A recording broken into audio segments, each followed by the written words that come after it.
আমি তোমাদের গ্যারেন্টি দিতে পারি, একবার যদি তোমরা এই কেকটা বাড়িতে বানিয়ে খাও, তোমরা কিন্তু আর দোকানের কেক কিনে খাবে না। এক তো এটা এতটাই টেস্টি হয়, উপরন্তু এটা প্রচণ্ড হেলদি। এটাতে না ময়দা ইউজ করা হয়েছে না চিনি, আর এটা পুরোপুরি এগলেস। তোমরা তোমাদের বাড়ির কড়াইতে এটা বানিয়ে নিতে পারবে, আর কোনো রকম ওভেনেরও দরকার নেই। তো সবার প্রথমে এখানে আমি নিয়ে নিয়েছিলাম অরেঞ্জ জুস, আর সেটাতে দিয়ে দিয়েছিলাম ড্রাই ফ্রুটসগুলো। তো ড্রাই ফ্রুটসে আমি নিয়েছিলাম কাজু, আমন্ড, কিশমিশ, টুটি ফ্রুটি আর মোরাব্বা। তোমরা চাইলে তোমাদের পছন্দ মতো ড্রাই ফ্রুটস ইউজ করতে পারো।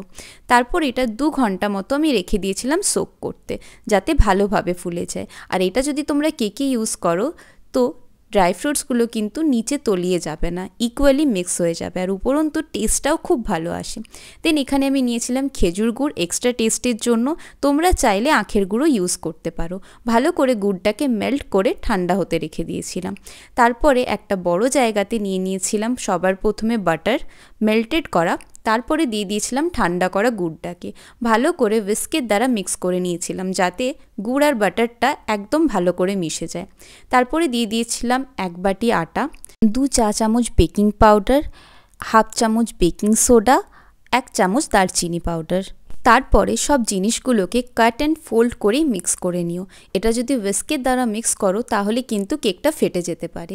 একটু মিক্স করার পরে আমি অ্যাড করে দিয়েছিলাম সোক করা ড্রাই ফ্রুটসটা। এটা দেওয়ার পরে আমার কোনো রকমভাবে আর জল বা দুধের দরকার হয়নি, কারণ ব্যাটারটা একদম স্মুথ কনসিস্টেন্সিতে চলে এসেছিল।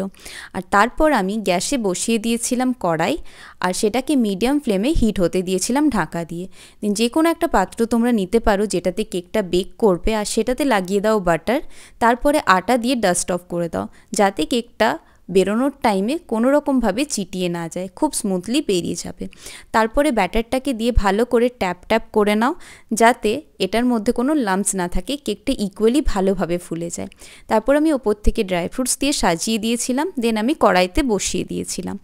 আধ ঘন্টা পরে আমি যখন চেক করি টুথপিক ঢুকিয়ে, তখন দেখি ব্যাটারটা কাঁচা আসছে। তখনও পর্যন্ত কেকটা বেক হয়নি, বাট 45 মিনিটস পর, মানে আরও 15 মিনিট পরে চেক করতে দেখি যে কেকটা পুরোপুরিভাবে কুক হয়ে গেছে। ঠান্ডা হওয়ার পরে এটাকে ডিমোল্ড করো, আর তোমাদের সামনে তোমাদের টেস্টি টেস্টি কেক তৈরি। রেসিপিটা ভালো লেগে থাকলে চ্যানেলটাকে সাবস্ক্রাইব করে দিও।